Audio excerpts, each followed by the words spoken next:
নিয়মিত হোমিওপ্যাথি বিষয়ক কন্টেন্ট পেতে হোমিও স্টাডির সাথে থাকুন। আপনাদেরকে হোমিও স্টাডির পক্ষ থেকে আমার সালাম, শুভেচ্ছা, আন্তরিক আন্তরিক অভিনন্দন। আজকে আমি অ্যাকিউট কেসে আমরা যেভাবে গেস্টিকিং গুলো করি ওই বিষয়টার উপরে একটু আলোকপাত করব, কিন্তু একটু ডিফারেন্ট ওয়েতে। ডিফারেন্ট ওয়েতে বলছি এজন্যই যে আমরা অনেকেই, আমি নিজেও বুঝছি না। যখন আমি অল্প বয়স্ক বা যখন আমি প্রথম লেখাপড়া শুরু করি তখন হোমিওপ্যাথি আমার কাছে খুব কঠিন মনে হতো।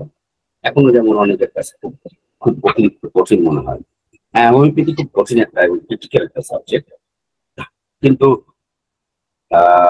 এটিকে জয় করা একেবারে অসাধ্য নয়। এই জন্য কিছু মেথড মনে রাখলে পারে এটা আমাদের জন্য খুব ভালো হবে। আমাদের মধ্যে দেখবেন হাজার হাজার মানুষ, এখানে যতগুলো মানুষ দেখছেন এগুলো জাস্ট এক্সাম্পল, অ্যাঞ্জেলের ছবি দেওয়া হয়। প্রত্যেকটা মানুষ ইন্ডিভিজুয়াল, তাদের পার্সোনালিটি, তাদের ফিজিক্যাল স্ট্রাকচার, তাদের মেন্টাল লেভেল, তাদের ইমোশনাল লেভেল, প্রত্যেকটা ইন্ডিভিজুয়াল। এটা আপনারা সবাই জানেন। সুতরাং এই বিষয়টা নতুন করে বলার প্রশ্ন না।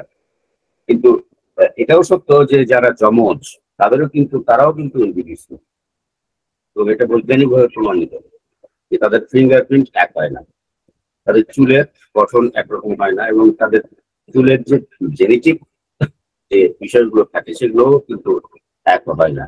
এবং এই চোখের যে লেন্সের এটাও ডিফারেন্ট হয় যমজদের। আমরা বাইরে থেকে দেখে এক মনে হলে পরে আসলে তা হয় না। এই জন্য আমি আজকে এই বিষয়গুলো বলছি যে আমরা হোমিওপ্যাথি যখন পড়বো তখন যেন অবশ্যই অবশ্যই আমরা পড়াটাকে ভালোবাসতে শিখি, অর্থাৎ পাশ করার জন্য না, জ্ঞান অর্জনের জন্য যেন পড়ি। যদি একজন স্টুডেন্ট জ্ঞান অর্জনের জন্য পড়ে তাহলে সে অটোমেটিকলি পাস করবে। আর যদি সে জ্ঞান অর্জনের জন্য না পড়ে, শুধু যদি পরীক্ষায় পাস করার জন্য পড়ে, সে তার পরবর্তী সময়ে ভালো করতে পারবে না, এটা স্বাভাবিক। প্রসঙ্গক্রমে একটা বিষয় বলি, আপনারা, এই জন্য আমি বিষয়টা উত্থাপন করছি যে ছোট ছোট ছোট ছোট ছোট ছোট ছোট বিষয় যেগুলো কিন্তু আমরা ইগনোর করি বা জানি না বা বুঝি না, বা অনেকেই বিষয়গুলো মাথায় নিই না। আপনারা কেউ ধারণা আছে হাউজি খেলা সম্পর্কে? আছে স্যার। অবকাশ আছে স্যার আমাদের। Very good, very good, very good. Housie খেলা এখন নিষিদ্ধ। হাউজি খেলায় কিন্তু কিছু হাউজি তো জুয়া খেলা, জুয়া খেলা হাউজি এক ধরনের জুয়া, এক ধরনের গ্যাম্বলিং, এটাই জন্য নিষিদ্ধ। এখানে কিছু শব্দ বলা হতো, যে শব্দগুলো খুব কমন, যেমন উল্টা পাল্টা 69। তখন ওই ছকের মধ্যে যার 69 শুধু, এখন উল্টা পাল্টা 69 কেন? এত কিছু থাকতে 69 দৃশ্যত মনে হইতে পারে যে উল্টা পাল্টা 69, অর্থাৎ 6 এবং 9 এই দুইটা সম্পূর্ণ উল্টা পাল্টা, কিন্তু আসলে কিন্তু বিষয়টা তা নয়। আমরা যদি মেডিকেল সায়েন্সের দিকে দেখি তাহলে দেখবো যে এই 69 বছরটা কিন্তু খুব ডেঞ্জারাস বয়স, খুব বিপজ্জনক বয়স, এবং এই বয়সে মানুষ সবচেয়ে বেশি উল্টা পাল্টা কাজ করে। তার চিন্তা ভাবনা, কাজকর্ম, আচার আচরণ সবকিছু উল্টা পাল্টা হয়ে যায়।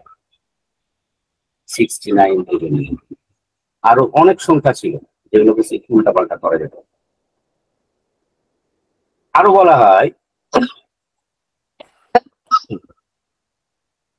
মানিকজোড় স্বামী স্ত্রী মানিক জোট 34। 34 কেন বলা হয় আপনাদের কারো ধারণা আছে? দেখেন, আইন অনুযায়ী মেয়ের বয়স 16, ছেলের বয়স 18। এটা হচ্ছে বিবাহের স্বাভাবিক বয়স।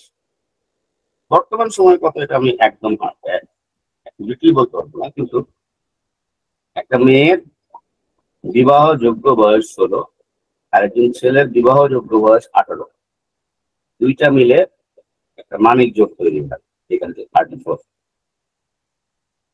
আবার দেখেন বলা হয় লাকি 7। লাকি 7 কেন বলা হয়? লাকি 7 সবাই জানে, বড় তো অবগত। লাকি 7 কেন বলা হয়? লাকি 7 এর জন্যই বলা হয় 7 বছর বয়স পর্যন্ত, 7 বছর বয়সে এই বয়সটাতে অপরাধ কাউন্ট করা হয় না। অর্থাৎ সে যত বড়ই অপরাধ করুক না কেন সে নিরপরাধ। আইনের চোখে তাকে দোষী সাব্যস্ত করা যাবে না। আনলাকি 13, আনলাকি নেই, এই বয়সে তার আইনগতভাবে সে দোষী সাব্যস্ত হবে। চিকিৎসা আইন, মেডিকেল জুরিসপ্রুডেন্স বলে। আরো আছে 13 বছর বয়সটা পিউবার্টি বয়স। এই সময় ছেলেরা, একটা ছেলে যদি হয় তো সেই ছেলেটা আনকমফোর্টেবল ফিল করে, সে ফুল প্যান্ট না পড়তে পারে আর না পারে হাফ প্যান্ট পড়তে, না পারে বড়দের সাথে মিশতে, না পারে ছোটদের সাথে মিশতে, একটা সংকোচ তার মধ্যে কাজ করে। তার হালকা হালকা দাড়ি বাড়ায়, হালকা গোপ বাড়ায়। এই সময়টাতে সে খুব অস্বস্তিকর একটা সময় অতিবাহিত করে এবং তার যে মেন্টাল লেভেলে, ইমোশনাল লেভেলে যে চেঞ্জটা আসে আমরা অনেক সময় এগুলো বুঝতে পারি না। এই জন্য তারা ডিজার্ট, তারা কষ্ট পায়, মানসিকভাবে কষ্ট পায়, মানসিকভাবে সমস্যাগ্রস্ত অবস্থায় থাকে। এটা হচ্ছে আনলাকি 13। এই প্রত্যেকটা বিষয় কিন্তু গুরুত্বপূর্ণ। আপনারা ভাববেন না যে অ্যাকিউট কেস টেকিং এর সাথে এটা লিঙ্ক। অ্যাকিউট কেস টেকিং এর সাথে একটা লিঙ্ক আছে। আমি অ্যাকিউট কেস টেকিং এর ক্ষেত্রে এই জন্য এই বিষয়গুলো উত্থাপন করছি যে আপনারা আজকের ক্লাসটা উপভোগ করেন, সেই সাথে কিছু বিষয় জেনে রাখেন, যে বিষয়গুলো আপনাদের জন্য, আপনাদের সবার জন্য কিছু না কিছু কাজে লাগবেই। এই যে দেখেন ছোট ছোট বিষয় কিভাবে কাজে লাগে।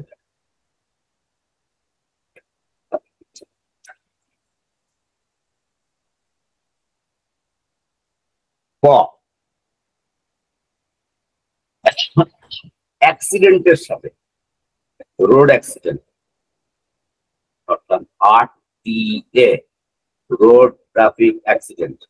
এই রোড ট্রাফিক অ্যাক্সিডেন্টের সাথে বা রোড অ্যাক্সিডেন্ট বা সড়ক দুর্ঘটনা যেটাই বলেন, এটার সাথে দেখবেন যে বয়ের অত্যন্ত লিঙ্ক আছে, খুবই লিঙ্ক, খুবই লিঙ্ক। কিরকম লিঙ্ক দেখেন, যেখানে যেখানে অ্যাক্সিডেন্ট হয়, বাঁক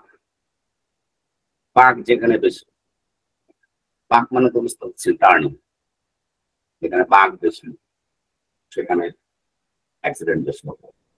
বালি, যেখানে বালি থাকবে বালির উপরে অ্যাক্সিডেন্ট ঘটার সম্ভাবনা প্রবল। বিদ্যালয়ের সামনে অ্যাক্সিডেন্ট বেশি হয় এবং বিদ্যালয়ের সামনে আমরা সবাই সতর্ক হয়ে থাকি। বালক, বালিকা, বৃদ্ধ, বৃদ্ধা সবকটার পিছনে বস, বাঁশ আর কি নেবেন প যদি আপনি মিলান দেখবেন সব কটার সাথে ব্রেকার, স্পিড ব্রেকার। হঠাৎ করে সামনে স্পিড ব্রেকার পড়লো, একটা অ্যাক্সিডেন্ট। ব্রেকার বেকুব, মানে কিছু বেকুব আছে রাস্তা পার হওয়ার সময় হুট করে রাস্তা পার হয়ে গেল, অ্যাক্সিডেন্ট। এগুলো যখন আমরা কোনো ছন্দ মিলিয়ে পড়ব তখন আমরা দেখবো যে ওই বিষয়গুলো আমাদের স্মৃতির মধ্যে জুটে থাকে। এই জন্য একটা লেখাপড়া থিম তৈরি করতে হবে, একটা থিওরি তৈরি করতে হবে। আর আজকে আমাদের যে আলোচ্য বিষয় সেটা হচ্ছে অ্যাকিউট কেসগুলোকে আমরা কিভাবে ঔষধ নির্বাচন করবো এই সম্পর্কে আলোকপাত করেছেন প্রথম তিনি হচ্ছে ব্যারন গ্যালন ফ্যান্স, মারিয়া ফ্রান্স ভন বনিংহাউসেন, যাকে আমরা সংক্ষেপে বনিংহাউসেন বলেছি, এবং অসাধারণ একজন পণ্ডিত। তিনি আমাদেরকে যেটা বলেছেন সেটা হচ্ছে আমরা অ্যাকিউট কেসে যেন 5টা বিষয় কিন্তু গুরুত্ব সহকারে, এটা আপনারা সবাই জানেন। 5টা বিষয় কি কি? 5টা বিষয়ের মধ্যে হচ্ছে কজিশন। কজিশনটা ফার্স্ট, কারণ জানতে হবে আমাদের। কজিশন, দেন লোকেশন, সেন্সেশন, মডালিটিস এবং কনকমিটেন্ট সিম্পটম। আমি আবার বলছি, কজিশন। কজিশন অর্থাৎ রোগের কারণটা জানতে হবে, এটা ফার্স্ট জানতে হবে। সেকেন্ডলি লোকেশন, অর্থাৎ রোগীর আক্রান্ত অঙ্গ কোনটা এটা জানতে হবে। তৃতীয়ত সেন্সেশন, অর্থাৎ রোগীর অনুভূতিটা, ওই মুহূর্তে রোগী কোন অনুভূতি রোগীর মধ্যে বিরাজ করছে। মডালিটিস, মডালিটিস হচ্ছে অ্যাগ্রাভেশন এবং অ্যামুলেশন, অর্থাৎ বৃদ্ধি এবং উপশম, হ্রাস বৃদ্ধির বিষয় যেটা মডালিটি। এবং কনকমিটেন্ট সিম্পটম, অর্থাৎ সহগামী লক্ষণ। সহগামী লক্ষণ হচ্ছে বা কনকমিটেন্ট সিম্পটম হচ্ছে ওটাই যেটা একটা নির্দিষ্ট অবস্থাতে আসে, নির্দিষ্ট অবস্থার পরে ওটা চলে যায়। ঋতুস্রাবকালীন, ঋতুস্রাবের পূর্বে স্তনে ব্যথা, এটা অনেকগুলো ওষুধ আছে, তার মধ্যে ল্যাকটেন আছে, কোনিয়াম ম্যাকুলেটাম আছে, ক্যালকেরিয়া কার্বনিকা হেনিমেনিয়া আছে, অনেকগুলো ওষুধ আছে। যখনই ঋতুস্রাব শুরু হয় তখনই তার পাতলা পায়খানা শুরু হয়। আমরা দেখি যে অ্যামোনিয়াম কার্বনিকামে চমৎকার হয়ে এই লক্ষণটা উল্লেখ করা আছে। এগুলো হচ্ছে কনকমিটেন্ট, অর্থাৎ ঋতুস্রাব নাই, তার পাতলা পায়খানা নাই বা ডায়রিয়া নাই। যখনই ঋতুস্রাব শুরু হলো তখনই তার এই ডায়রিয়া শুরু হলো, এটা হচ্ছে কনকমিটেন্ট সিম্পটম। যখনই মেনস্ট্রুয়েশন হয় তখনই পেশেন্টের মাথা ব্যথা শুরু হয়, এগুলো হচ্ছে কনকমিটেন্ট সিম্পটম। একটা বিষয়বস্তু বা একটা সমস্যার সাথে বা একটা রোগের সাথে বা একটা অবস্থার সাথে একটা লক্ষণ যখন আসে তখন তাকে কনকমিটেন্ট সিম্পটম হয়। এটা বনিংহাউসেন এই 5টা বিষয় বলেছেন: position, location, sensation, modalities and concomitant symptom. আমরা এটাকে একটু ডিফারেন্টলি এবং আরো ডিপলি আজকে আলোচনার মধ্যে নিয়ে আসবো। বনিংহাউসেনই এই বিষয়টা বলেছেন। বনিংহাউসেন 5টা বিষয় বলেছিলেন, আমি হয়তো আরো কয়েকটা বিষয়ের সাথে করবো, যুক্ত করে বলবো, যেটা আপনাদেরকে অ্যাকিউট ঔষধ নির্বাচনের ক্ষেত্রে, অ্যাকিউট কেসে ওষুধ নির্বাচনের ক্ষেত্রে কিছুটা হলেও সহযোগিতা করবে। আর এখানে আমি কিছু কেস হিস্ট্রি নিয়ে আলোচনা করব। আমি আশা করবো যে আপনারা সবাই পার্টিসিপেট করবেন এবং ক্লাসটা উপভোগ করবেন। ভালো না লাগলে যদি মনে হয় অনেক খারাপ আছে, অনেক দেরি হয়ে যাচ্ছে, আপনারা যে কেউ ইচ্ছা করলে বাড়ি যেতে পারেন। আমাকে যদি শুনতে না পান বা আমার স্ক্রিন যদি দেখতে না পান, আমাকে সাথে সাথে ইনফর্ম করবে, আমি কিন্তু আপনাদের কাউকে দেখতে পাচ্ছি। আচ্ছা, ফার্স্টে আমরা আসি সাইট। ডক্টর বনিংহাউসেন যেটা বলেছেন যে position, location, sensation, modalities, concomitant symptom, আমি তার বাইরে চলে এসেছি। তার বাইরে থেকে ফার্স্ট বলছি আপনাদেরকে। প্রথমে আমরা দেখবো সাইট, অর্থাৎ যেটাকে আমরা বলি, বনিংহাউসেন বলেছেন লোকেশন, আমি ওটাকে সাইট বা স্থান, জায়গা, স্থল, এই বিষয়টা ফার্স্ট। অর্থাৎ আমরা দেখব যে রোগী কোন অঙ্গটা আক্রান্ত হয়েছে। অঙ্গের কিন্তু গুরুত্ব হোমিওপ্যাথিতে নাই। অঙ্গের কোনো স্থান হোমিওপ্যাথিতে নাই, এটা আমরা সবাই জানি। অবশ্যই অবশ্যই অঙ্গের কোনো স্থান নেই, কিন্তু অ্যাকিউট কন্ডিশনের ক্ষেত্রে হনিং হোসেন যেহেতু বলেছেন যে প্রয়োজন আছে, সুতরাং প্রয়োজন আছে। আপনারা দেখবেন যে যকৃতের উপরে কিছু ওষুধ বিশেষভাবে ক্রিয়া করে, সব ওষুধই ক্রিয়া করে, সব ওষুধই ক্রিয়া করে, কিন্তু কিছু ওষুধ বিশেষভাবে ক্রিয়া করে, যেমন চেলিডোনিয়াম, কার্ডোয়াস, মেরিনাস, ক্লোরোফাইলাম ইত্যাদি ইত্যাদি। এগুলো তো সুন্দর কাজ করে। অ্যাকিউট কন্ডিশনে আমরা যেন ফার্স্টে এই বিষয়টা দেখি যে হনিং হোসেনের লোকেশন, পজিশনের পর লোকেশন। আমরা দ্বিতীয়টাকে দিয়ে শুরু করেছি, যেটাকে আমরা দিয়েছি সাইট, অর্থাৎ রোগীর কোন অঙ্গটা আক্রান্ত হয়েছে। ভার্মিফর্ম অ্যাপেন্ডিক্স, ভার্মিফর্ম অ্যাপেন্ডিক্স এর উপরে যদি আমরা দেখি, আমরা দেখবো যে ভার্মিফর্ম অ্যাপেন্ডিক্স এর উপরে চমৎকার কাজ করে আর্সেনিকাম অ্যালবাম, আইরিস ট্যানাক্স, যেটাকে অনেকে স্পেসিফিক বলেছে ভার্মিফর্ম অ্যাপেন্ডিক্স এর জন্য, আইরিস ট্যানাক্স, ডায়াস্পোরিয়া দারুণ কাজ করে। আরো ভালো ভালো অনেক ওষুধ আছে, লাইকোপোডিয়াম যেহেতু ডান দিকের লোকেশন চমৎকার কাজ করে, কিন্তু 270 নিচে একদম নিষিদ্ধ, পারফোরেশন হয়ে যাওয়ার সম্ভাবনা থাকে আলসারের ক্ষেত্রে। লাইকোপোডিয়াম 200 নিচে বিপজ্জনক। হার্ট, হৃৎপিণ্ড আক্রমণের প্রবণতা যদি আমরা দেখি, দেখবেন যে আমরা কিছু বইয়ে ওষুধে পাই যে স্পাইজিলিয়া, ক্যাকটাস রেলিফোরাস, স্ট্রোফেন্থাস, স্পিডাস, ক্যালিমিয়া ল্যাট, আর কি আছে আরো বহুত, নেজা, আরো অনেক ওষুধ আছে। আমরা যদি দেখি কিডনির উপরে কোন কোন ওষুধ আছে, দেখি যে বারবারিস ভালগারিস আছে, লাইকোপোডিয়াম আছে, সারসাপিলিডা আছে, হ্যাঁ চমৎকার চমৎকার ওষুধ আছে, মর্গান গার্টনার মর্গান পিওর আছে। এগুলো রেনাল ফাংশনের উপরে খুব ভালো কাজ করে। আবার যদি আমরা দেখি যে নিচের চোয়ালে টিউমার, নিচের চোয়ালে টিউমার, নিচের চোয়ালে টিউমার কোন ওষুধটা সবচেয়ে ভালো? অবগত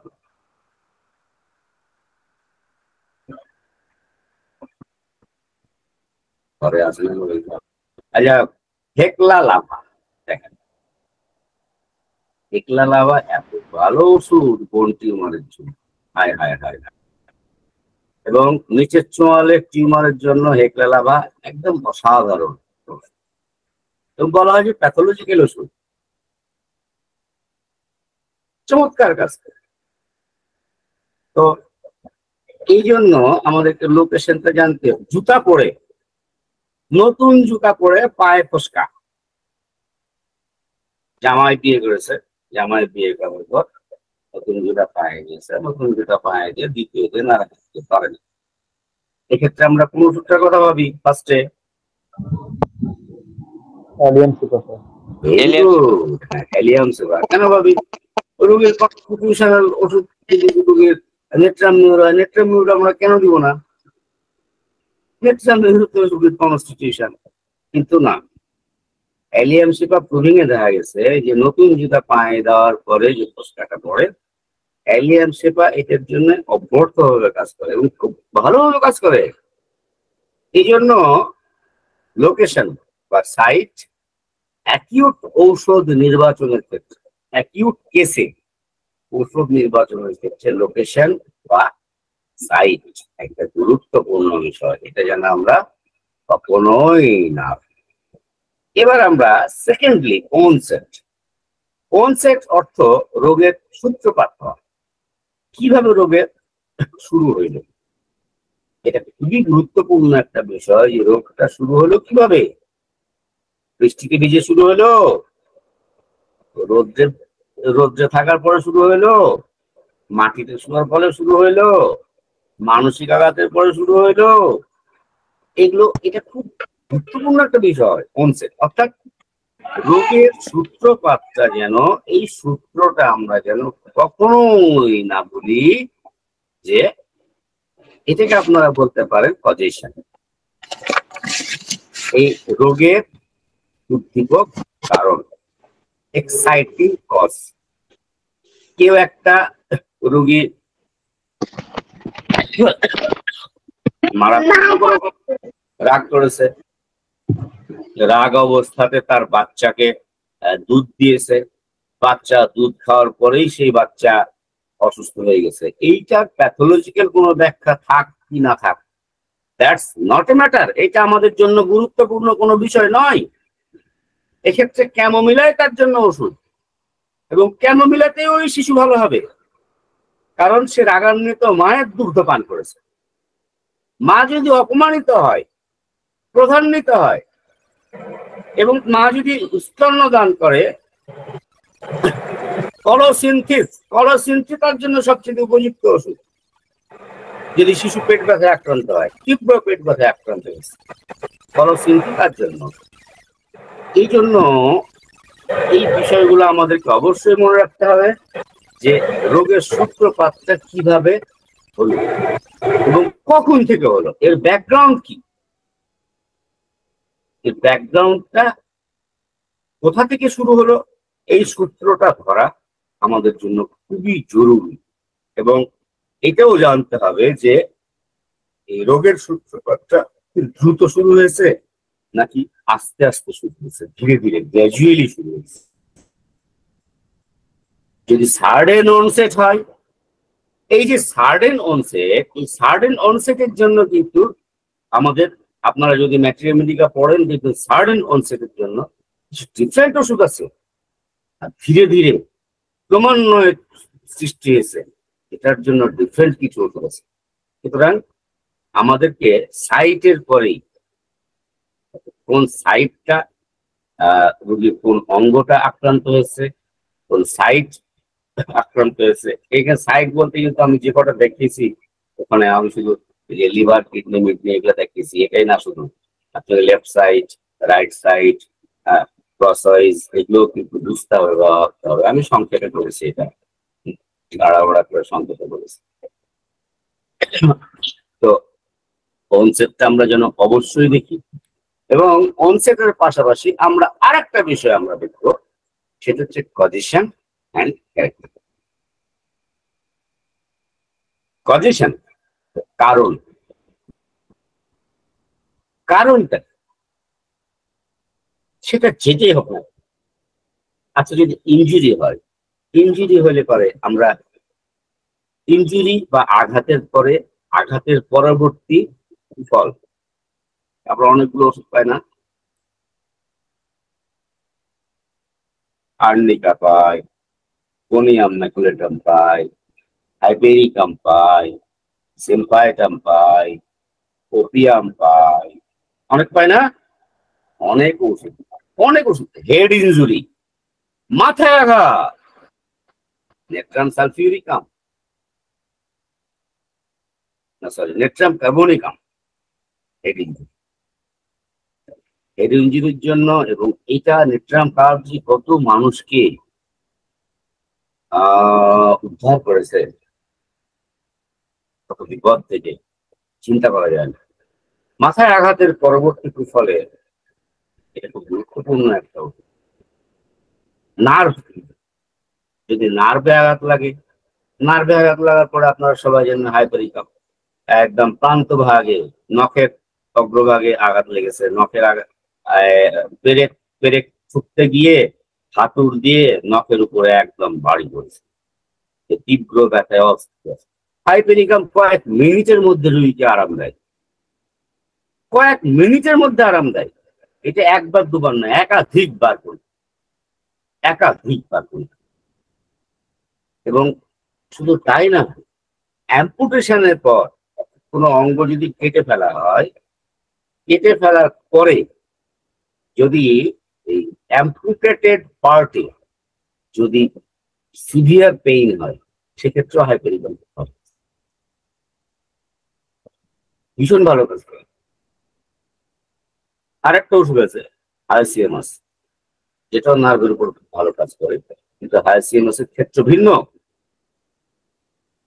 যদি কোনো রুগী অপমান হওয়ার পর অপমানিত বোধ করেছে, খুব ভীষণ অপমানিত বোধ, অপমানিত হওয়ার পরে রুগী যদি সমস্যাগ্রস্ত হয়, তাহলে আমরা কোন ওষুধ চিন্তা করি?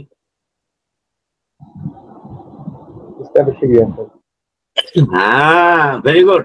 স্ট্যাপিসেক্রিয়া। আমার কাছে একজন ভদ্রলোক আসছিলেন, তিনি একটা মসজিদের ইমাম। তাকে ডাক্তার আপনার প্রোস্টেটিক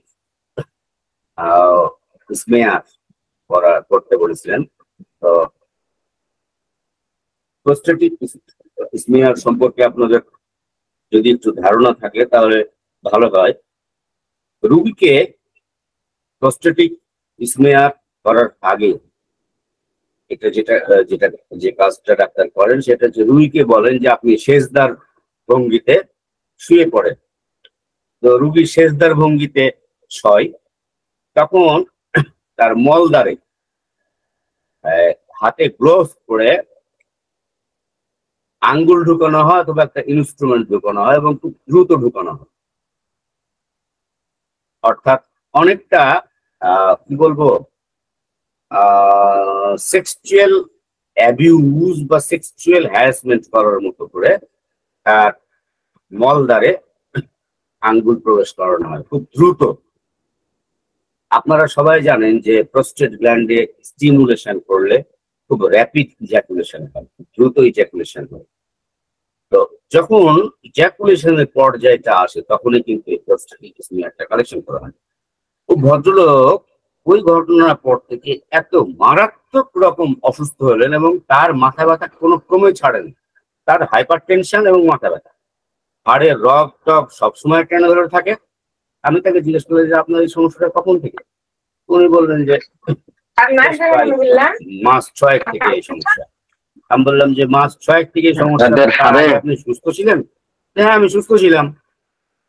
তো আমি বললাম যে বিশেষ কোনো ঘটনা, যে ঘটনার পর থেকে আপনার এটা মাথা ব্যথা শুরু হলো? তো উনি একটা প্রায় 45 থেকে 47 বছর বয়স্ক একটা মানুষ, উনি মাথা নিচু করে কাঁদতে শুরু করলেন। আমি হতবাক হয়ে গেলাম। আমি বললাম যে ঘটনাটা কি বলেন তো? বলছে যে আমাকে একটা টেস্ট দিয়েছিল, টেস্টটা আমার জন্য এত অপমানজনক ছিল, এতই অপমান এবং লজ্জাজনক ছিল যে আমি আর এটা নিতে পারিনি। আমি সেই দিন রাজশাহী থেকে কাঁদতে কাঁদতে এসেছি। তো রাজশাহী থেকে কাঁদতে কাঁদতে যখন আসি আমি মানে বাসার দিকে যে যাব সেই কন্ডিশন আমার ছিল না।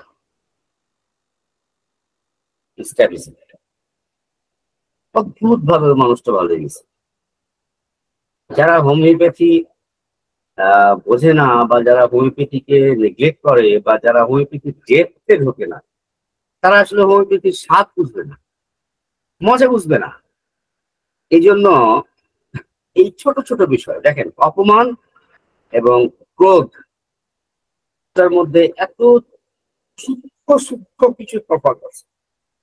যে তফাৎটা কলসিন্থ এবং স্ট্যাপিসিক্রিয়া, কলসিন্থেও কিন্তু একই রকম আছে, কিন্তু কলসিন্থের রাগ ভিন্ন, আর স্ট্যাপিসিক্রিয়ার রাগটা স্ট্যাপিসিক্রিয়া বেশি লাজুক, কলসিন্থ কিন্তু সেই টাইপের নয়। এটা এই বিষয়গুলো ভাবতে হবে, বুঝতে হবে। একটা মেয়ে এসছে, যে মেয়েটা আসলো এসে বললো যে আমার প্রস্তাবে তীব্র জ্বালা, প্রচন্ড জ্বালা। আমি এই বিষয়ে লিখেছিলাম একদিন, আমি একটা পোস্ট লিখেছিলাম যে আপনি একটা মেয়ের জন্য প্রস্তাবে জ্বালা নিয়ে এসছে একটা মেয়ে, আপনি তার সমস্ত লক্ষণ দেখলেন কিন্তু হাতের মেহেন্দিটা দেখলেন না, যে মেয়েটার হাতে মেহেন্দির রং আছে, মানে মেয়েটার নতুন বিয়ে হয়েছে। দিস ইজ স্ট্যাপিসিক্রিয়া, হানিমুন সিস্টাইটিস, নববিবাহিতা প্রস্তাবে কষ্ট। সুতরাং এই পজিশনের দিকগুলো আমরা যেন কখনোই না বুঝি। পজিশন খুব খুব খুব ইম্পর্টেন্ট একটা বিষয়, খুবই ইম্পর্টেন্ট একটা বিষয়। এবং ক্যারেক্টার দেখার সময় আমাদের কয়েকটা বিষয় দেখতে হবে। রুগীর মেন্টাল কেমন ক্যারেক্টার, রুগীর ফিজিক্যাল ক্যারেক্টার অর্থাৎ রুগীর উঠা বসা, হাসা কাশা, এভরিথিং প্রত্যেক কোনো কিছু ইগনোর করা যাবে না। এই জন্যই ইগনোর করা যাবে না যে এই সম্পর্কে সুন্দর একটা গল্প আছে। আমার খুব প্রিয় একজন চিকিৎসক, হোমিওপ্যাথি ডাক্তার, এবং তার লেখা একটা বই আছে 70 years homoeopathy practice, SP Koppikar. SP Koppikar যার ছাত্র ছিলেন, তো সেই প্রিন্সিপাল আবার সরাসরি ডক্টর এলেনের ছাত্র। এলেনের ছাত্র মানে বিশাল বড় একটা ব্যাপার।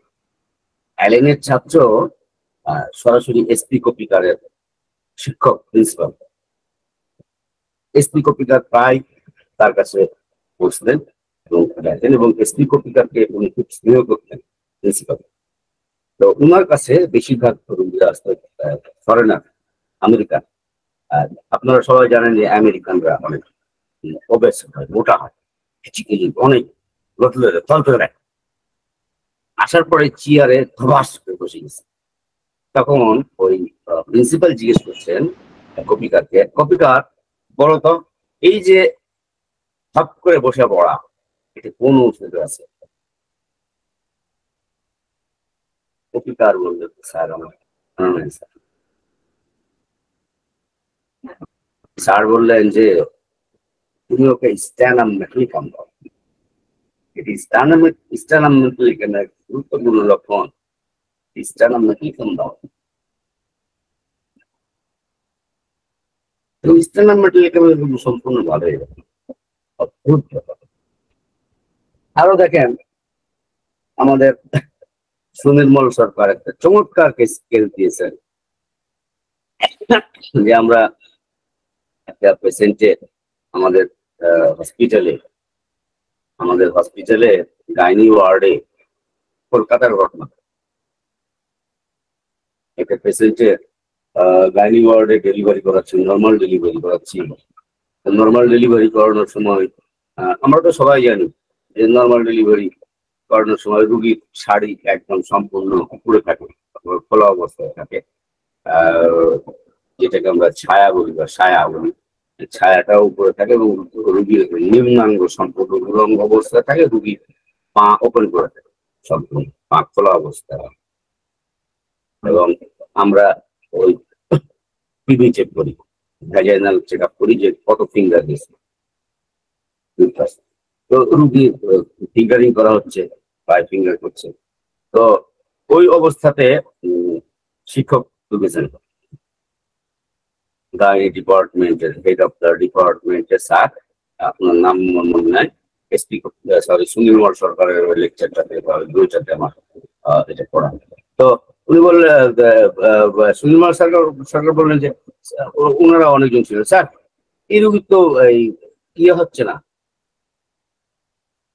ডাইরেক্ট করছে না, জ্বরের মুখ খুলছে না, সার্ভিক্স ওপেন হচ্ছে না, নর্মাল ডেলিভারি কিভাবে করে করবো? কি দিয়েছ? সাধারণত লক্ষণ নিয়ে যে ওষুধগুলোটি হায়াসিয়ে মাছ দাও। কেন হায়াসিয়ে মাছ? ওয়াই হায়াসিয়ে মাছ? যে দেখছো না আমি একটা অপরিচিত মানুষ, আমি ঢুকলাম, রুগী নির্বিকার ঠিক ওভাবে একদম পা ফাঁক করে শুয়ে আছে, রুগী নির্লজ্জ, রুগীর মধ্যে কোনো লজ্জা নাই। হায়াসিয়ে মাছ, দিস ইজ হায়াসিয়ে মাছ। হায়াসিয়ে মাছ দেওয়া 15 মিনিটের মধ্যে নর্মাল। এগুলো হচ্ছে case, interesting case. Mental level, physical level প্রত্যেকটাকে আমরা যদি রিয়ালাইজ ঠিক মতো না করি তাহলে কিন্তু আমরা মানে ফেইলিউর হব। ফেইলিউর হলেই আমরা যেটা হবে সেটা হচ্ছে আমরা হোমিওপ্যাথি। হোমিওপ্যাথি আমাদের কারণে, হোমিওপ্যাথি দায়ী না এই জন্য আমরা দায়ী। আমরা সিমটমস এর এভ্যালুয়েশন করতে পারি না, আমরা লক্ষণের মূল্যায়ন করতে জানি না, লক্ষণকে দেখতে শিখি না, আমাদের চোখের সামনে দিয়ে লক্ষণ চলে যায়, আমরা সেটিকে দেখি না, ইগনোর করতে যাই। এই জন্য আমাদের মধ্যে এই সমস্যাগুলো বেশি। মেন্টাল ক্যারেক্টারের মধ্যে আমরা দেখি অ্যাকিউট বা ক্রনিক যে কন্ডিশনটা হোক, আমরা যেহেতু অ্যাকিউট কন্ডিশন নিয়ে আলোচনা করছি আজকে, অ্যাকিউটে আমরা দেখি কি দেখি, কেউ আছে প্রচন্ড রকম বদরাগী। প্রচন্ড বদরাগীতে আমরা কোন ওষুধগুলো ভাবি, অনেক বহুত ওষুধ আছে, এর মধ্যে আছে কি রিপার্সাল আছে, একাউন্ট আছে, অ্যানাকার্ডিয়াম আছে, ক্যালিকার্ব আছে, মার্কুরিয়াস সালিবিলিস আছে, লাইকোপোডিয়াম আছে, অনেক নাইট্রিক অ্যাসিড আছে, অনেক আছে না? সুতরাং রোগীর এই মেন্টাল লেভেল, মেন্টাল ক্যারেক্টার। এখন আর একটা বিষয় বলি, সাইকোলজিতে বলে, আপনারা যদি সাইকোলজি পড়েন বা সাইকোলজির বিভিন্ন বই পাওয়া যায় বা বিভিন্ন টপিকস বিভিন্ন জায়গায়, আর ইউটিউবে আপনারা যদি দেখবেন রাগ নাই, পৃথিবীতে এরকম কোনো মানুষ নাই। পৃথিবীর প্রত্যেকটা মানুষের রাগ আছে, কিন্তু সেই রাগটা কেমন এবং রাগটার বহিঃপ্রকাশ কেমন, রাগটা কতক্ষণ স্থায়ী এবং সেই রাগটা সে মাসে কতদিন পর পর করে, এটা কিন্তু একটা ইম্পর্টেন্ট থাকে। এবং রাগটা এক্সট্রিম লেভেলের, নর্মাল লেভেলের রাগ যদি হয় এটার কোনো গুরুত্ব কিন্তু নাই, কিন্তু সেই রাগটা যদি এক্সট্রিম পর্যায়ে, একটা মানুষ 6 মাস 9 মাস 1 বছর পর রাগে, ওয়েল তার রাগ আছে, সে রাগতেই পারে। কিন্তু এই 6 মাস 9 মাস পর যখন সে একবার রাগে, তখন সে করে কি, বাড়ির যা কিছু আছে সব আছড়ে আছড়ে ভেঙে ফেলে, সব কিছু ভাঙে। এটা আপনার একটা মানুষ আছে যে রাগে, প্রচন্ড রাগে, তো রাগ করার পরে সে কি করে, ভাঙে না কোনো, সে রাগ করার পর চুপচাপ বাড়ির এক কোণাতে গিয়ে বসে থাকে এবং সারাদিন না খেয়ে থাকে। তারপর যখন তার মনটা আস্তে আস্তে আস্তে রাগটা একটু কমে, সে আবার আসে স্বাভাবিকভাবে, আবার খাবার খায়, আবার সবার সাথে মিশে স্বাভাবিক হয়। হয়তো 2-3 দিন সময় লাগে তার হাসি খুশি হইতে, ইটস নর্মাল। এটাকে গুরুত্ব দেওয়ার দরকার নাই আপনার। একটা মানুষ যদি প্রত্যেক মাসে যদি 3 বার 4 বার 5 বার করে রাগে এবং রাগটা যদি এক্সট্রিম লেভেলের হয়, তীব্র অবস্থার হয়, তার আগে এটার কোনো গুরুত্ব নাই। রাগ পৃথিবীর সব মানুষের মধ্যে আছে, রাগ নাই এরকম কোনো মানুষই নাই। এই স্টেজ গুলো, এই পর্যায় এবং ধাপ গুলো যদি আমরা না বুঝি, আমরা পদে পদে পথ হারাবো। কিছু মানুষ আমরা দেখি খুব পরিপাটি। কোন কোন ওষুধের মধ্যে আছে কে বলতে পারবে? বলতে পারলে 5 টাকা না বলতে পারবে। আর্সেনিক আছে, সাবাস। আর কার্সিনোসিন স্যার, ভেরি গুড। একদম ম্যালাপোডিয়াম গ্রাফাইটিস, খালি বলে দিলে হলো, অত সহজ। হ্যাঁ, দেওয়া আছে থুদা, প্লাটিনাম,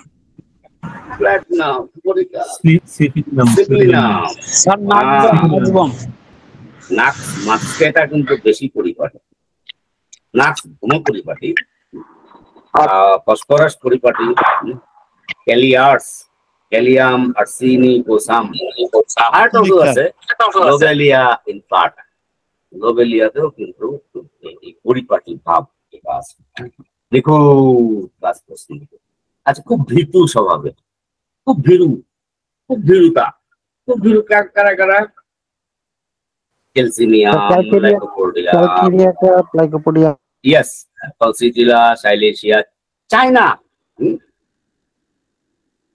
ব্যারাটা কাপ, স্ট্যামোনিয়াম অত ভীরু না, বরং স্ট্যামোনিয়াম একটা লেভেলে ভীরু। অর্থাৎ স্ট্যামোনিয়াম যেমন অন্ধকারে ভয় পায়, কিন্তু সে আবার রোগ অবস্থাতে এ ধরনের, কিন্তু যখন রোগ অবস্থায় না থাকে তখন সে কিন্তু ভীরু না। তার মেন্টাল লেভেল, অর্থাৎ এমনি সুস্থ স্বাভাবিক অবস্থায় স্ট্যামোনিয়াম খুব স্ট্রং এবং খুব ডিসপারেট টাইপের।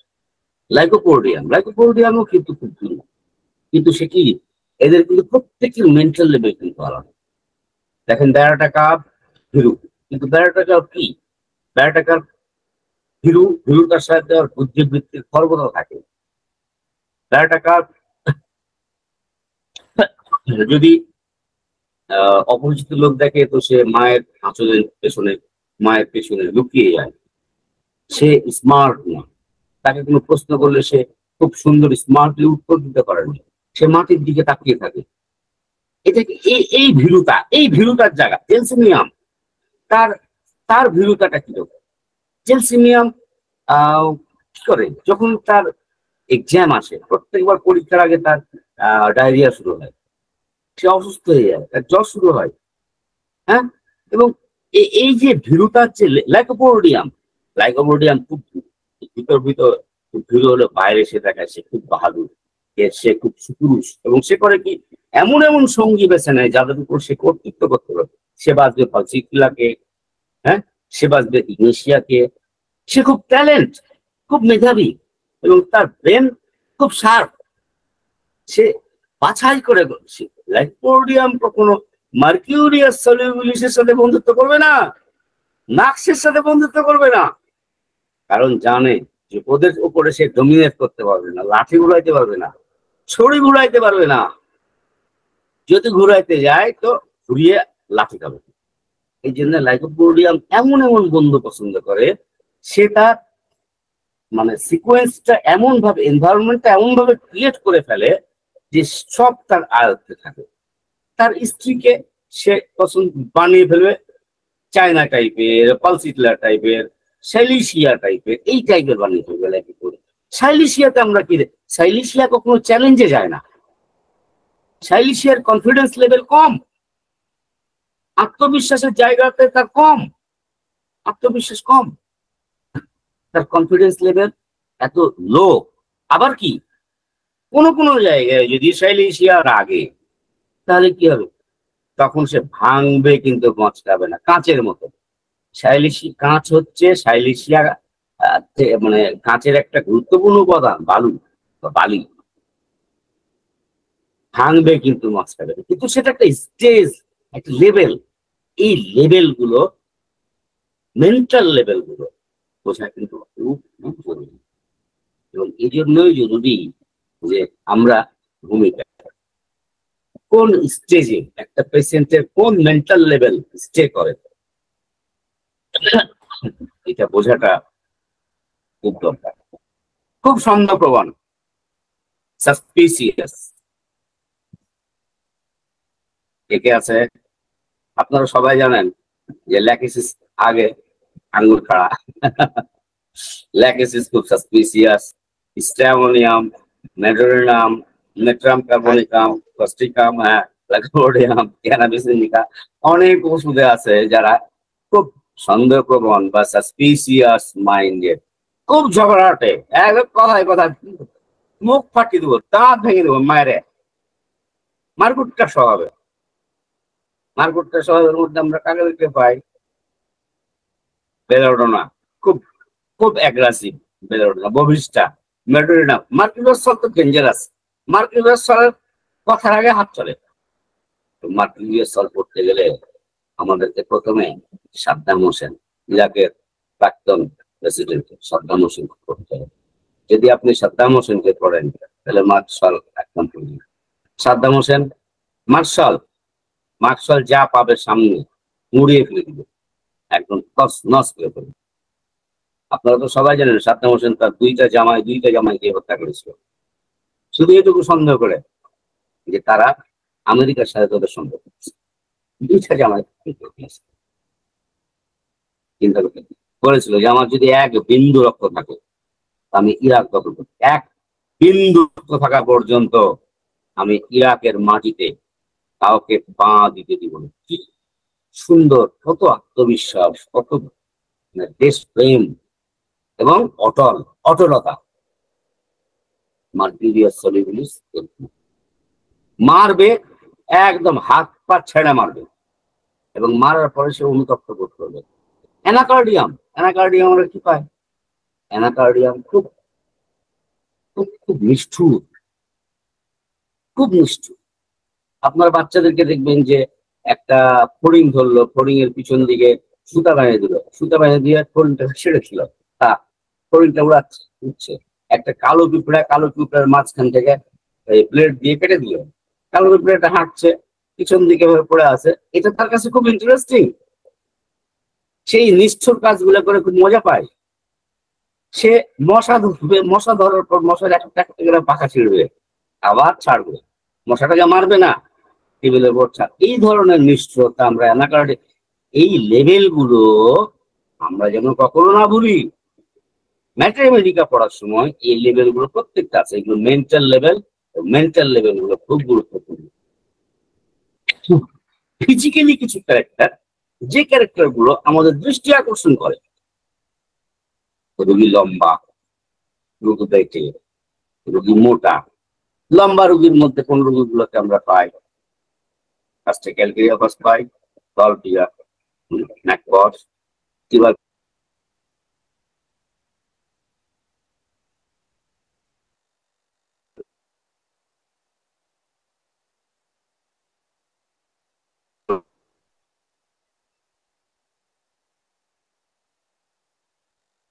নাম স্যার শুনতে পাচ্ছি না। ফসফরাসও কিন্তু আছে।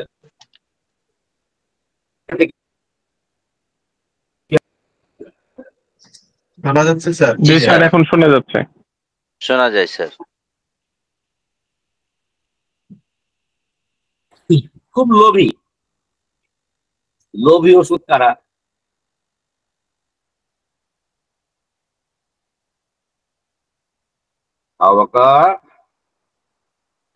লোভী যদি আমরা বলি, তো প্রথমে আমাদের কয়েকটা ওষুধের নাম বলতে হয় যারা খুব লোভী। তাদের মধ্যে একটা হলো লাইকোপোডিয়াম। নিঃসন্দেহে লাইকোপোডিয়াম লোভী টাইপের মানুষ। তার সব ধরনের লোভী আছে, অর্থ লোভ, ক্ষমতা লোভ সবই আছে, এবং সে জানে যে অর্থ না থাকলে ক্ষমতা থাকবে না, ক্ষমতার জন্য তার অর্থ দরকার, এবং এই জন্য সে লোভী। তালকামরা লোভী রোগীদের জন্য একটা দরকারি। প্রায়োনিয়া এবং নাক্সভঙ্গিকা, যেমন কৃপণ তেমন লোভী।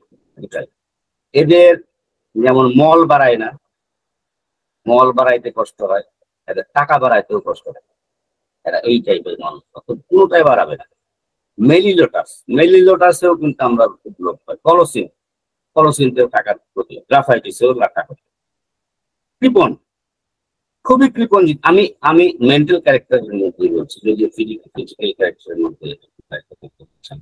ফিজিক্যাল ক্যারেক্টার যাই হোক, ফিজিক্যাল ক্যারেক্টার থেকে ফিজিক্যাল ক্যারেক্টার এই যে বলছি আসি, ফিজিক্যাল ক্যারেক্টারে আমরা এই যে থলথলে মোটা সোটা, মেদ প্রবণ কোন কোন ওষুধে আছে বলতে পারলে খুশি হবো কিন্তু। Calcarea curve sir. Are very good, graphites. হ্যাঁ, গ্রাফাইটিস, ভেরি গুড, গ্রাফাইট। আর ক্যাপসিকাম,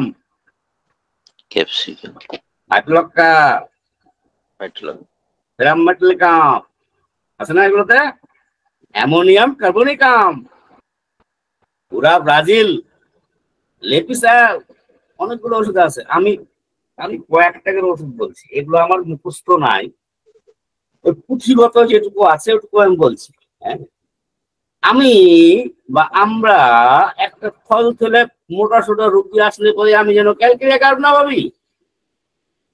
গ্রাফাইটিস কিন্তু মোটা সোটা, থলথলে না। হ্যাঁ, গ্রাফাইটিস কিন্তু মোটা, অর্থাৎ, এবং তার সবকিছু মোটা। তার মল মোটা, তার নখ মোটা, তার চুল মোটা, তার দাঁত মোটা, সব মোটা, সব মোটা গ্রাফাইটিস। ক্যালকেরিয়া কার্ভ সব থলথলে, সব থলথলে। থলথলে মানে তো আপনারা বুঝেন। হ্যাঁ, দেখতে বৃদ্ধর মতন, বয়স কম, দেখতে বৃদ্ধর মতন, একদম বৃদ্ধর মতন চেহারা। একটা শিশু যদি আমাদের কাছে আসে অ্যাকিউট কন্ডিশন নিয়ে, আমরা কি এগুলোকে দেখবো না? অবশ্যই দেখবো। দেখতে বৃদ্ধ, চেহারাটাই বৃদ্ধের মতন। আমরা স্যানিকুলাতে পাই, অ্যাব্রোটেনামে পাই, আর কিছু পাই, অ্যাসিডাম ফ্লোরিক আয়োডিয়ামে পাই, অ্যাসিড ফ্লোরে পাই, সেলিনিয়ামে পাই, বৃদ্ধদের মতন। তখন আমাদেরকে যেটা কাজটা করতে হবে, তখন আমাদেরকে সব ওষুধ কি একসাথে দিতে হবে রোগীকে? সব ওষুধ একসাথে দেওয়া যাবে না। তখন আমাদেরকে ইন্ডিভিজুয়ালাইজেশন করতে হবে। ইন্ডিভিজুয়ালাইজেশন করার জন্য আমাদেরকে অনেকগুলো মানে স্টেপ বা ধাপ পার করতে হবে। সিমটম ক্যারেক্টারের মধ্যে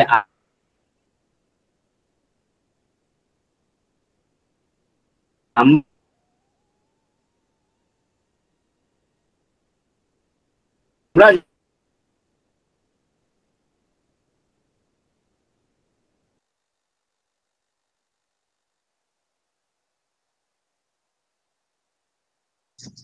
স্যার আপনার মনে হয় একটু নেট প্রবলেম হচ্ছে স্যার। স্যার কি শুনতে পাচ্ছেন? কথা শোনা স্যার যাচ্ছে আপনাকে না আমরা স্যার। শুনতে পাচ্ছি না, নেট কথা প্রবলেম হচ্ছে শুনতে স্যার। অসুবিধা হচ্ছে। জি স্যার, শোনা যাচ্ছিল না, এখন শোনা যাচ্ছে। মানে আমি বুঝতে পারছি কেন শোনা যাচ্ছে কেন শোনা যাচ্ছে, মানে মাইকটা আমাকে মুখের কাছে রাখতে হবে।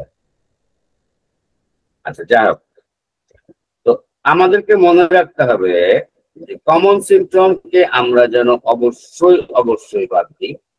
তো প্যাথোলজিক্যাল সিমটমস এর ক্ষেত্রে আমরা যেন সতর্কতা অবলম্বন করি। অর্থাৎ প্রথম যে এই কমন সিমটম এটা বাদ। কমন সিমটম কি? যেগুলো সব রোগীর ক্ষেত্রেই সাধারণ এবং ঔষধের ক্ষেত্রেও সাধারণ। ক্ষুধা কমে যাওয়া, ঘুম কমে যাওয়া, মানসিক বিরক্তি হওয়া, পায়খানা অনিয়মিত হওয়া, শরীর ম্যাজ করা, শরীর দুর্বল বোধ করা, এগুলো সব রোগেই হয় এবং সব ওষুধেই আছে এগুলো কম বেশি, যদি এক্সট্রিম পর্যায়ে না হয়। এগুলো সব ওষুধেই এবং সব রোগের সাথে এগুলো কমন থাকবে। এগুলো হচ্ছে কমন সিমটম, এগুলো কোনো ভ্যালু নাই। কনস্টিটিউশনাল সিমটম অর্থাৎ রোগীর যেটা ব্যক্তিনিষ্ঠ লক্ষণ, এই লক্ষণটাকে এটা রোগীর নিজস্ব ইন্ডিভিজুয়াল সিমটম, রোগীর নিজস্ব লক্ষণ, এটাকে আমরা খুব খুব খুব খুব খুব গুরুত্বের সাথে বিবেচনা করবো। আর প্যাথোলজিক্যাল সিমটম গুলোকে আমরা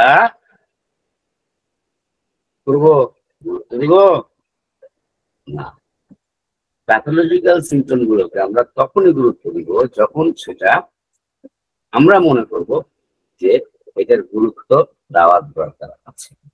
এবং অবশ্যই গুরুত্ব দিব আমরা রেয়ার, অর্থাৎ যে লক্ষণটা খুব অদ্ভুত, খুব আনকমন, খুব পিকুলিয়ার এবং যেটা আমাদের জ্ঞানত মেলে না, এটার ছন্দ পতন থাকে, কোথায় যেন সুর কেটে গেছে, মনে হয় যে এই লক্ষণটা তো এমন হওয়ার কথা না, এটা তো স্বাভাবিক নয়। তখন এই লক্ষণটাকে আমরা অবশ্যই গুরুত্ব দিই।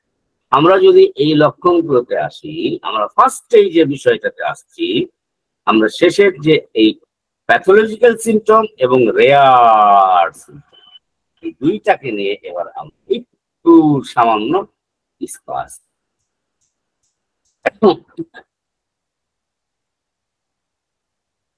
আমি আগেই বলেছি যে সমস্ত লক্ষণগুলো একদম কমন ওষুধের ক্ষেত্রে, আর যেগুলো খুব আনকমন, পেকুলিয়ার, রেয়ার, সেগুলো স্বাভাবিকভাবেই গুরুত্বপূর্ণ লক্ষণ।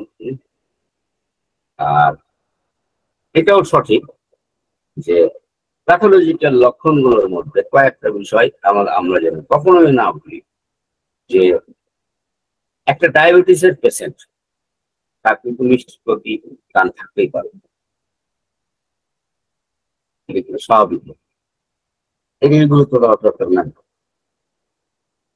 এটার কোনো গুরুত্ব নেই।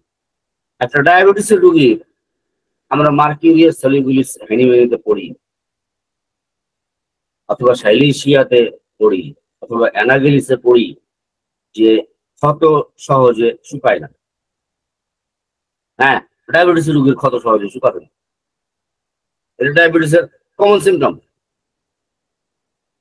তার মানে এই না যে আমরা রোগীটাকে সাইলিশিয়া বা মার্কিউরিয়াস সলিবিলিস আগে সিলেকশন করে ফেলবো যদি না তার লক্ষণ থাকে। হ্যাঁ, যদি তার সাইলিশিয়ার লক্ষণ থাকে, যদি তার মার্কিউরিয়াস সলিবিলিস হ্যানিম্যানের লক্ষণ থাকে, আমরা চিন্তা ভাবনা করতে পারি। কিন্তু হুট করে আমরা কখনোই চিন্তা ভাবনা করতে পারি না এটা যে এই রোগীটা মাকসার বা সেলিস বা অ্যানাকেলিস।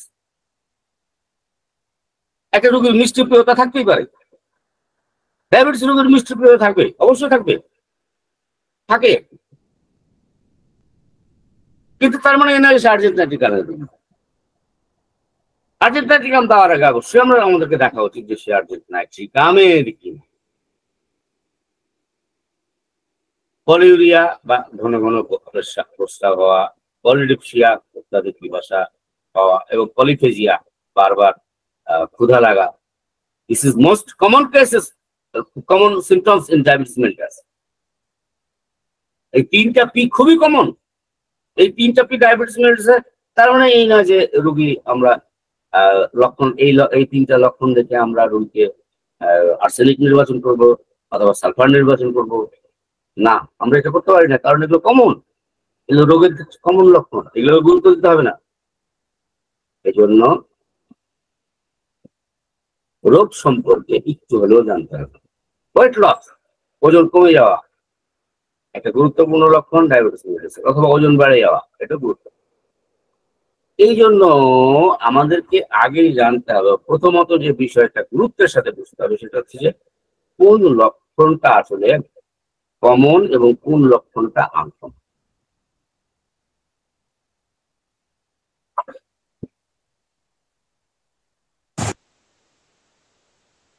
এই রোগীটাকে দেখ, জিহ্বা বের করতে গেলে আটকে যায়। এখন জিহ্বা বের করতে গেলে আটকে যায়, আমরা কোন কোন ওষুধগুলোতে পাই? অবকর, এপিসমেল, ল্যাকেসিস, তাই না? আমরা এটা কিন্তু গুরুত্বপূর্ণ লক্ষণ, যখন বার করতে যায় তখনই আটকে যায় জিহ্বা, জিহ্বা বার করতে পারে না। আমরা এপিসমেল, ল্যাকেসিস এই দুটারে পাই, এবং ঠিক এভাবেই একদম সেম জিহ্বা বার করতে গেলে আটকে যায়। কিন্তু যদি রোগীর টং টাই, এটাকে বলা হয় টং টাই, রোগীর যদি টং টাই থাকে তাহলে কিন্তু রোগী যখনই জিহ্বা বার করতে যাবে তখন কিন্তু আটকে যাবে। তার মানে কি রোগীকে এপিস আর ল্যাকেসিস দিতে হবে? এপিসমেল অথবা ল্যাকেসিস দিয়ে কি আপনি এই উপকারটা পাবেন? রোগী যদি এপিস অথবা ল্যাকেসিসের না হয়, যদি এপিসমেল বা ল্যাকেসিসের রোগী হয়ও, রোগীর অন্যান্য সমস্যাগুলা ভালো হবে, কিন্তু এই টং টাইটা ভালো হবে। টং টাই হচ্ছে, টাই মানে তো আপনারা জানেন যে টাইটা আমরা গলায় দিই, টং মানেও জানেন জিহ্বার নিচে এইখানে যে অংশটা থাকে এই অংশটার সাথে এটা একদম সংযুক্ত অবস্থায় থাকে। এটা একটা সার্জিক্যাল কেস, এবং এখানে একটা সেলাই দিতে হবে, এখানে একটা সেলাই দিতে হবে, মাঝখান থেকে কেটে দিতে হবে, বাস। ছোট্ট একটা 1 মিনিটের অপারেশন, এখান থেকে সেলাই, এখানে একটা সেলাই, বাস, কেটে দিতে হবে। তাহলে রোগীর জিহ্বা স্বাভাবিক। টংটায় আক্রান্ত শিশু মায়ের দুধ টেনে খেতে পারে না, চুষে খেতে পারে না। আমরা কিন্তু কখনো রোগীর জিহ্বার সামনে দিক দেখি, অর্থাৎ রোগীকে বলে জিহ্বা বার করো তো বাবা, তোমার রোগী জিহ্বা বার করো, মা কালী হতো তো রোগী মা কালী হয়ে জিহ্বা, বাবা জিহ্বাটা উল্টা হতো, এরকম কিন্তু আমরা কখনোই বলি না। রোগীর জিহ্বা উল্টে যদি আমরা দেখতাম, জিহ্বা উল্টে দেখাটাও কিন্তু একটা প্রসেস, ঠিক, এবং এটাও চিকিৎসার মধ্যেই পড়ে। অ্যাকিউট অথবা ক্রনিক প্রত্যেকটা কন্ডিশনেই কিন্তু এই কন্ডিশনটা হয়। এটা আমার আরেকটা কেস, যে মহিলাটা এই সেম এই ধরনের ফোসকা নিয়ে আসছিল, আর সিভিয়ার জন্ডিস, কিন্তু সিভিয়ার জন্ডিসটা তার হয়েছিল না, সে আমার কাছে এই ধরনের ফোসকা নিয়ে এসেছিল। আমি তার অনেকক্ষণ টেস্টিং করলাম, টেস্টিং করার পরে আমি জিজ্ঞেস করলাম যে আপনার এই ফোসকা গুলো কত বছর? বলছে প্রায় 4 থেকে 5 বছর। ফোসকা হয়, ফোসকায় পানি জমে, পানিতে একটা সবুজ বর্ণের একটা পানি বার হয়, হালকা সবুজ বর্ণের একটা পানি বার হয়। পানি বাড়ানোর পরে এই জায়গায় চুলকানিটা ভালো হয়ে যায়, একটু শুকিয়ে যায়, শুকানোর পরে আবার তখন আর এক জায়গায় এভাবে লাল হয়ে ওঠে। আমি বললাম কি জন্ডিস ছিল? হ্যাঁ, সিভিয়ার জন্ডিস ছিল। কিভাবে ভালো হয়েছিলেন, কি হয়েছিল? বলছে যে আমার প্রথমে গল ব্লাডার স্টোন হয়েছিল, গল ব্লাডার স্টোন হওয়ার পরে আমি হোমিওপ্যাথি ইউজ করেছিলাম, আমার গল ব্লাডার স্টোন ভালোই হয়। গল ব্লাডার স্টোন ভালো হয়েছে, আপনি শিওর? বলছে না, আমার ব্যথা নাই। আসতে দেখেন, পরে দেখা গেল যে এর ভিতরে আসলে বিলিয়ারি ট্র্যাক্টে অবস্ট্রাকশন, কমন বাইল ডাক্টে অবস্ট্রাকশন।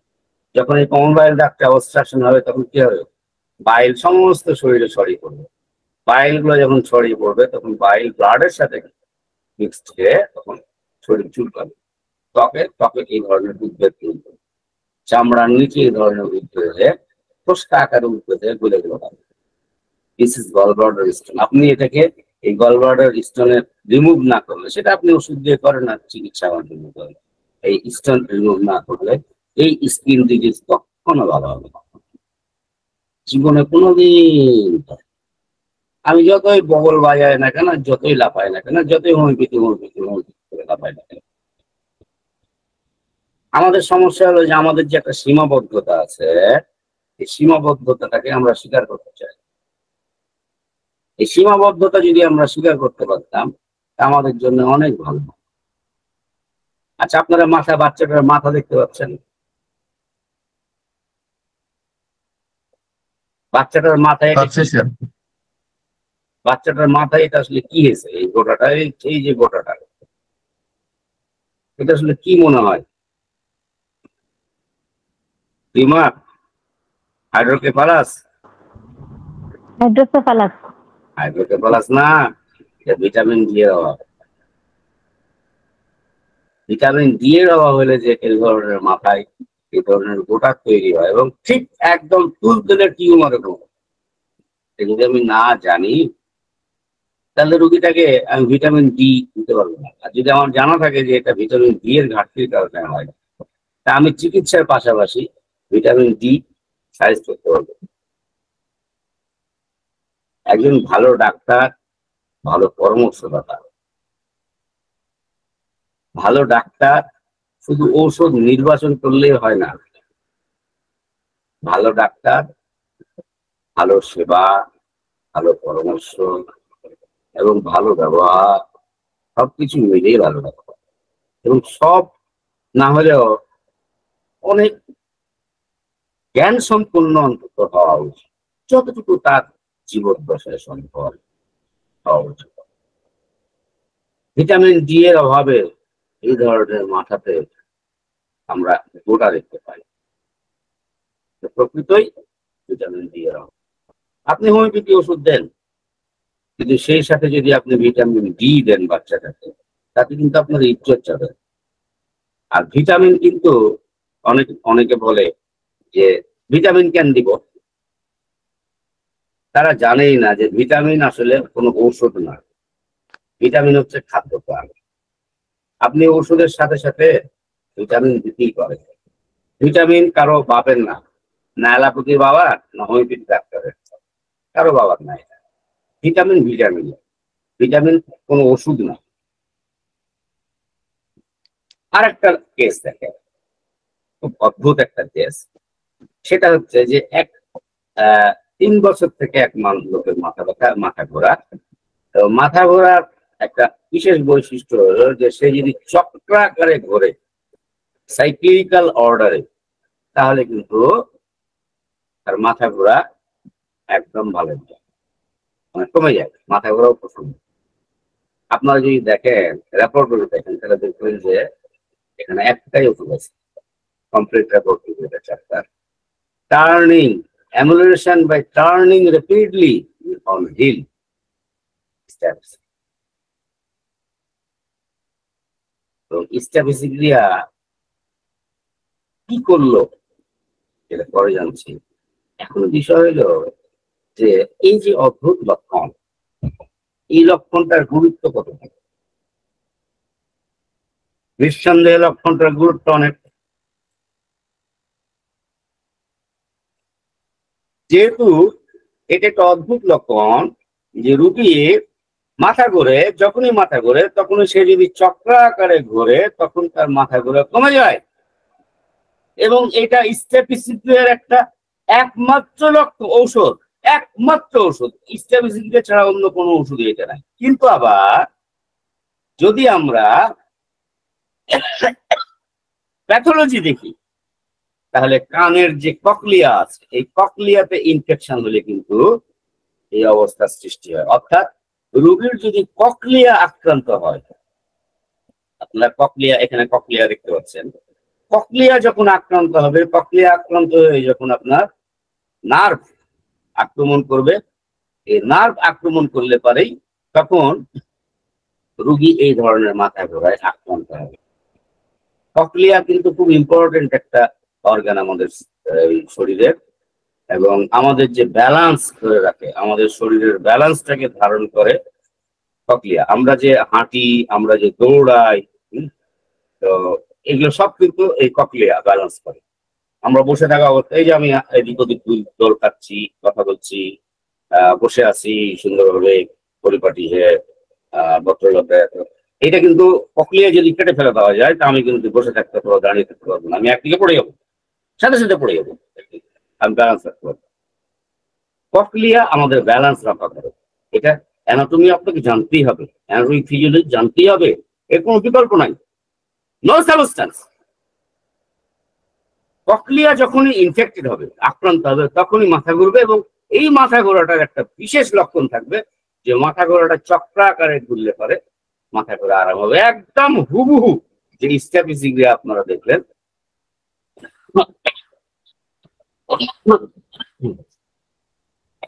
সরি বলবেন, এটাই দেখতে দেখা যাবে। এখন আপনি স্ট্যাটিস্টিক্স দিবেন,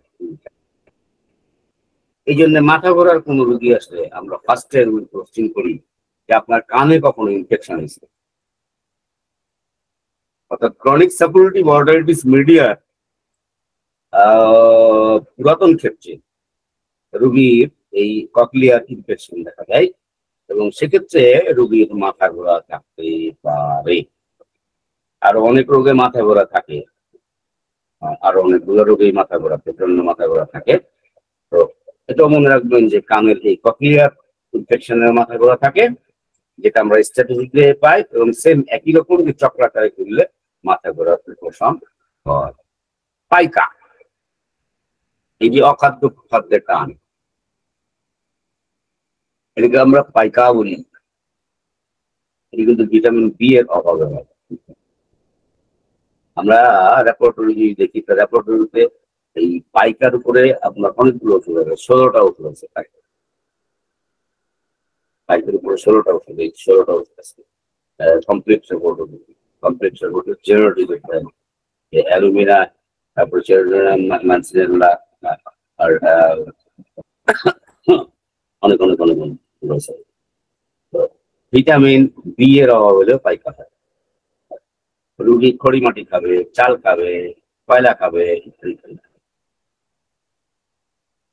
জেনারেল নলেজ এবং সাধারণ জ্ঞানের পাশাপাশি ওষুধ সম্পর্কে জ্ঞান, ভিটামিন সম্পর্কে জ্ঞান, আনুষঙ্গিক বিষয়বস্তু সম্পর্কে জ্ঞান, এবং আমি যে পথ থিওরি করলাম সে সম্পর্কে জ্ঞান। ডান কাঁধে প্রচন্ড ব্যথা, এটা একটা অ্যালোপ্যাথি ডাক্তার আমার কাছে আসছিলেন, যিনি রিক্সাতে আসছেন ডান হাতটাকে উঠিয়ে, অর্থাৎ 3 জন মিলে আসছেন, 3 জনের মধ্যে একজন ওর ডান হাতটা ধরে আছে উপরে বসে, আর উনি আমার কাছে আসছেন হাত না নামিয়ে, হাতে হলে চাঁড়া অবস্থাতে উনি আসছেন, প্রচন্ড ব্যথা কাঁধে,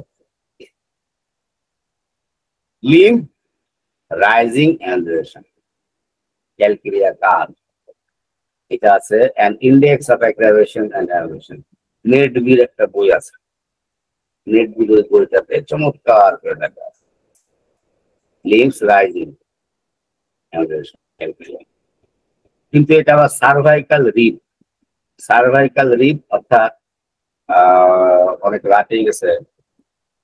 সার্ভাইকাল রিব হচ্ছে ঘাড়ের যে 7টা ভার্টিব্রা আছে এর মধ্যে থেকে একটা রিব তৈরি হয়, সার্ভাইকাল রিব, এবং এই নার্ভে কম্প্রেস করে, নার্ভ যখন কম্প্রেস করে ব্যথা সৃষ্টি হয়, যেটা হাত উঠিয়ে রাখলে আবার নার্ভটা ঢিল পড়ে, তখন আরাম হয়। তো আমি শর্টকাট করি নাকি? স্যার কন্টিনিউ করেন স্যার, সমস্যা নেই। বলবো? জি স্যার। আর একটা অ্যাডমা পেশেন্টের কথা বলি, হাঁপানির রুগী, যে রুগীটা কোনোদিন সিগারেট খাইতো না, সে রুগীটা হঠাৎ করে একদিন এসে আমার কাছে বলছে যে সিগারেট খাইতে খাইতে আসছে, আর জীবনে কোনোদিন সিগারেট খায় না। আমি আবার ওই নেট বির ওই বইটা বার করলাম, ইন্ডেক্স অফ অ্যাগ্রাভেশন। বইটা আমার অনুবাদ করা আছে বাংলা, চাপাই দিচ্ছে। এটাতে ধূমপানে শ্বাসকষ্টের উপশম, প্রথমে স্মোকিং টোবাকো দেখেন, ধূমপানে শ্বাসকষ্টের উপশম, একটা ওষুধ অ্যাজমা, মার্কিউরিয়াস সলিড, টোবাকো, স্মোকিং, এটা অ্যাগ্রাভেশন, পার্টিকুলারলি অ্যাজমা, ধূমপানে পার্টিকুলারলি কলিক, পেট ব্যথা, অলসে, ধূমপানে পার্টিকুলারলি মুখমণ্ডলের ব্যথা আরাম, হেডেক আরাম, অ্যাসিডাম কার্বোলিকাম, ক্যালকেরিয়া ফসফোরিকাম, গলার সর্বঙ্গতা, ম্যাঙ্গেনাম অ্যাসিটিকাম, ধূমপানে। এ ম্যানুয়াল অফ হোমিওপ্যাথিক থেরাপি, আপনাদের বিরক্ত লাগলে বলবেন, আর ছোট দুটো দেখলেও সেটা বলবেন, আর লজ্জা পাবেন না। দেখেন এই ওষুধটা, এই অসুখটার নাম হচ্ছে পেরেক্টা।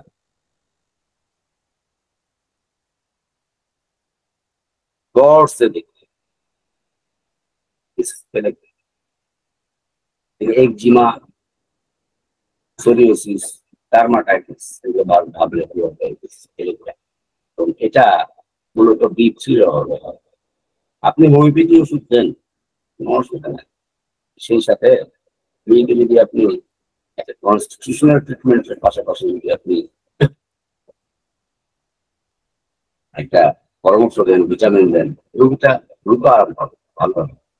পলিসিস্টিক ওভারিয়ান সিনড্রোম টিপিক্যাল একটা কেস, যেটা আমরা দেখবেন হার্সুটিজম, আপনাদের যে মুখমণ্ডলে মেয়েদের যে মুখে দাড়ি, অনিয়মিত ঋতুস্রাব, মাসিক বন্ধ, দিন দিন ওজন বেড়ে যাওয়া, মুখে কালো দাগ, বন্ধাত্ম, হাইপার টেনশন, ডায়াবেটিস মেলেটাস হওয়ার প্রচুর সম্ভাবনা থাকে, এদের শরীরের ঘামে থাকে, পুরুষালি মোটকা গন্ধ থাকে এদের শরীরে। আপনি এই কেসগুলো ম্যানেজ করতে গেলে আপনাকে কেস টেকিং এর পাশাপাশি আপনাকে আনুষঙ্গিক আরো অনেক বিষয়ে অনেক ভালো নলেজ রাখতে। আপনারা এগুলো প্রায় দেখেছেন, প্রায় কিন্তু দেখেছেন আপনারা এই ধরনের টেস্ট, বিশেষ করে চোখের উপর পাতায় এই ধরনের টেস্ট অনেকে দেখেছে। দিস ইজ হাইপারলিপিডেমিয়া, অর্থাৎ রক্তে কোলেস্টেরলের লেভেল বেশি। এই রোগীটার প্রচুর সম্ভাবনা আছে হয় কার্ডিয়াক অ্যারেস্ট হওয়ার অথবা হৃৎপিণ্ড সংক্রান্ত জটিলতা দেখা দেওয়ার। সুতরাং এগুলো ক্লিনিক্যাল সাইনকে কখনো ইগনোর করবেন না, কখনো ইগনোর করা যাবে না। যেমন আমি আপনাদেরকে এই হার্সুটিজম দেখালাম, এই একটা মেয়ে যদি আপনার কাছে অন্য কোনো সমস্যা নিয়েও আসে, আপনি তার ফরক স্ট্রিক করেন, কিন্তু এটুকু জানবেন যে এই মেয়েটার বিয়ে দেওয়াটা এবং বাচ্চা নেওয়াটা খুব জরুরি। অ্যাজ সুন অ্যাজ পসিবল বাচ্চা নিয়ে ফলে ফলা, বাচ্চা নিয়ে নাও, বাচ্চা নিয়ে বিয়ে করে সংসার করবে, আর না হলে এটা আরো জটিল আকার ধারণ করবে। ঠিক সেভাবে এই রোগীটাকে আপনি যদি পরামর্শ দেন যে আপনি এখনই চর্বি জাতীয় খাবার বাদ দিয়ে দেন, আপনার হাইপারলিপিডেমিয়া, এটা টেস্ট করার কোনো প্রয়োজন নাই যে আপনি লিপিড প্রোফাইল করতে দেবেন, লিপিড প্রোফাইলের দরকার নাই, এটা তো বাইরে থেকে দেখতে পাওয়া যাচ্ছে, এটাই হোমিওপ্যাথি, বাইরের লক্ষণ প্রকাশ পাচ্ছে। This is hyperlipidemia. একটা শিশু সবসময় কাঁদে এবং কাঁদতে কাঁদতে একেবারে নীল হয়ে যায়, আপনি তাকে অ্যান্টিমটার দিলেন, এপিসমেন্ট দিলেন, সাময়িক করছেন, তারপরে আবার একই অবস্থা, শেষে দেখলেন যে ভিএসটি অর্থাৎ ভেন্ট্রিকুলার সেপ্টাল ডিফেক্ট। আমাদের যে হৃৎপিণ্ডের রাইট অ্যাট্রিয়াম এবং রাইট ভেন্ট্রিকল এবং লেফট ভেন্ট্রিকলের মধ্যবর্তী যে সেপ্টামটা থাকে, এই দুই ভেন্ট্রিকলের মধ্যে এই সেপ্টামে একটা ছোট ছিদ্র যদি তৈরি হয়ে যায়, কনজেনিটালি হয়, তখন this is ventricular septal defect বা ভিএসডি। আর যদি অ্যাট্রিয়ামে এটা হয় তো এএসডি। এএসডি আরো বিপজ্জনক। এএসডি আরো বিপজ্জনক, টেট্রালজি অফ ফ্যালাট এটা আরো বিপজ্জনক। বিএসডির ক্ষেত্রে এটা অল্পতেই একসময় সেরে যায়, কিন্তু কনস্টিটিউশনাল ট্রিটমেন্ট দেওয়ার পাশাপাশি আপনাকে ম্যানেজমেন্ট দিতে হবে। এবং রোগীর কন্ডিশন যদি খুব সিভিয়ার হয় তো অবশ্যই সার্জারিতে যেতে বলতে হবে। আর যদি আপনার কনফিডেন্ট লেভেল থাকে, রোগী যদি আপনি সমস্ত সিমটম পান, অবশ্যই হোমিওপ্যাথি ট্রিটমেন্ট। এই বাচ্চাটাকে দেখেন, এই বাচ্চাটা হচ্ছে বেরি কোন ভিটামিন বি এর অভাবে হয়, B1 এর অভাবে, vitamin A1, vitamin B2, vitamin B3, vitamin B6, অনেকগুলো বি এর মধ্যে অনেকগুলো আছে। ভিটামিন B1 এর অভাবে এই বেরি হয়। আপনি কনস্টিটিউশনাল ট্রিটমেন্ট দেন, এই বাচ্চাটাকে আপনি অ্যাব্রোটেনাম দেন অথবা স্যানিকুলা দেন অথবা কার্সিনোসিন দেন, টিবারকুলিনাম দেন, কোনো অসুবিধা নাই, কনস্টিটিউশনাল ট্রিটমেন্ট দেন। সেই সাথে B1 দিলে আপনার ইজ্জত যাবে না, আপনার সম্মান বাঁচবে, এই বাচ্চাটা বাঁচবে। রেডিয়েশন, এবার আমরা আমাদের আবার আলোচনায় ফিরে আসলাম। আমরা এর আগে যে আলোচনা করছিলাম সেটা হচ্ছে পজিশন এবং ক্যারেক্টার। পজিশন আর ক্যারেক্টারের পরে আসছে রেডিয়েশন, অর্থাৎ রেডিয়েশন মানে ধাবিত হওয়া। রুগীর যে লক্ষণ, ধরে নেওয়া যাক যে সেটা হতে পারে পেইন অথবা হতে পারে যে কোনো সেন্সেশন, এটা কোন দিকে রেডিয়েট করে। রেডিয়েশনটা খুবই গুরুত্বপূর্ণ একটা বিষয়। মনে করেন যে একটা পেশেন্ট আসলো যে যার সিমটম গুলো ক্রস ওয়াইজ, কোনাকুনি ব্যথা, যদি কোনাকুনি ব্যথা হয়, কোনাকুনি ব্যথা আমরা কোন ওষুধে পাই? ভেরেট্রামাইলকে পাই, ডিস্টেন্সিয়া ল্যাকটানে পাই, চায়নাতে পাই, ভিরেট্রাম হেলিবোরাসে পাই, অনেকগুলো ওষুধ আছে। আবার ব্যথা উপর থেকে নিচ দিকে যায়,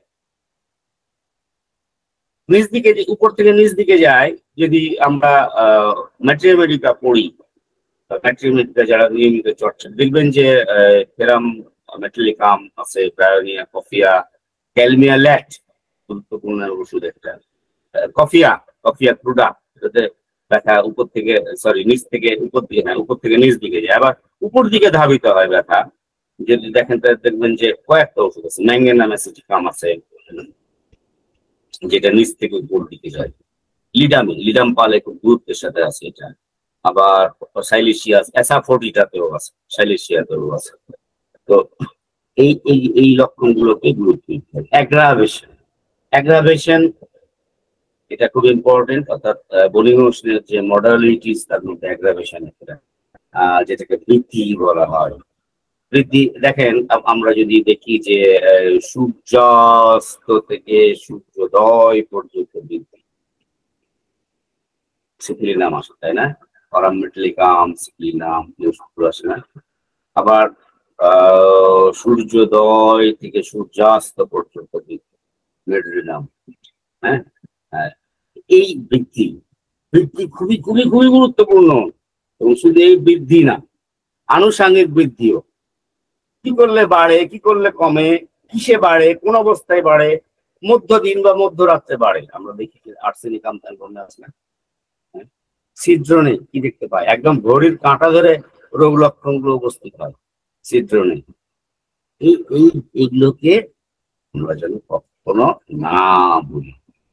টাইম, সময়, আর্সেনিক অ্যালবামের বৃদ্ধির সময়টা কোন সময়, উপশমের সময় কোন সময়, এটা আমাদেরকে একদম দেখতে হবে। কি করলে বাড়ে, কি করলে মাকসাল রাত্রে বাড়ে, আর্সেনিক অ্যালবাম ক্যালিকা 2টা থেকে 4টা, লাইকোপোডিয়াম 4টা থেকে 8টা, মেডোরিনাম যেটা এর আগে বললাম। এভাবেই এই বিষয়গুলোকে আমাদেরকে এক্সট্রিকেশন অর্থাৎ হচ্ছে অ্যামুলেশন, উপশম। কি করলে আরাম হয়? তাপে আরাম অনেকগুলো ওষুধ আছে। তাপে আরাম, তার মধ্যে আর্সেনিকাম অ্যালবাম একটা গুরুত্বপূর্ণ ওষুধ। চাপে আরাম, ব্রায়োনিয়া আছে। চুল টানলে আরাম, প্রচন্ড মাথা ব্যথা, চুল যদি কুলিং হেয়ার, চুল টানলে আরাম, আর্জেন্ট নাইট্রিকাম পালসিটিলা সাইলিশিয়া। মাথা ব্যথায় চুল টানলে। এই এক্সট্রিকেশন এবং টাইম এবং অ্যাগ্রাভেশন তিনটাই আমাদেরকে অবশ্যই অবশ্যই অবশ্যই মনে রাখতে হবে। আর সেন্সেশন বা সিভিয়ারিটি, সিভিয়ারিটি মানে হচ্ছে তীব্রতা এবং সেন্সেশন মানে হচ্ছে অনুভূতি। পায়ে পিঁপড়া হাঁটার মতন অনুভূতি, মনে হচ্ছে পায়ে পিঁপড়া হাঁটাচ্ছে। এটা অ্যাসিডাম পিপ্রিকাম আছে, অ্যাসিড পিপ্রিকেন। আর আরেকটা ওষুধ আছে সিস্টাস ক্যানাডেন্সিস, পিঁপড়া হাঁটার অনুভূতি, যে ক্রলিং সেন্সেশন, ক্রল করছে। অ্যান্ড আর ক্রলিং, অ্যান্ডস আর ক্রলিং, এটা হচ্ছে পিঁপড়া হাঁটা। প্রস্রাব মনে হয় যে আগুনের মতন গরম, প্রচন্ড গরম। আমরা পুরুষদের ভাই ক্যান্সারিস, ক্যান্সারিস ছাড়াও আরো অনেকগুলো ওষুধ আছে। আমি শর্টকাটে বলছি, এই জন্য শর্টকাটে বলছি, যে রাত্রে অনেক ঘুমাবেন। আমি প্রথমেই যেটা বলেছিলাম সেটা হচ্ছে সবকিছু আনন্দের সাথে শিখতে হবে। বনি হোসেন যে থিওরিটা আমাদেরকে বলেছেন, যে প্রথম যেটা বলেছেন সেটা হচ্ছে পজিশন, রিলেশন, সেকশন, মডালিটিস, কনফর্মিটিস। এটা নিয়ে আমি আজকে আলোচনা করলাম, কিন্তু দেখেন আলোচনাটা কিন্তু আপনাদের মনে থাকার কথা না, থাকবে না। এত বিশাল বিষয় মনে থাকার কথা, আর মনে থাকবে না বলে আপনাদেরকে একটা বিষয় মনে রাখতে হবে, সেটা হচ্ছে যে আমরা যেন এই বিষয়টা মনে রাখি, এই কয়েকটা বিষয়।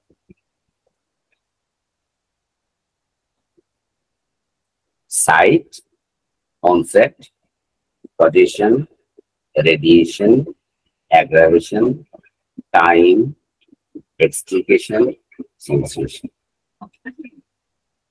সাবজেক্টস।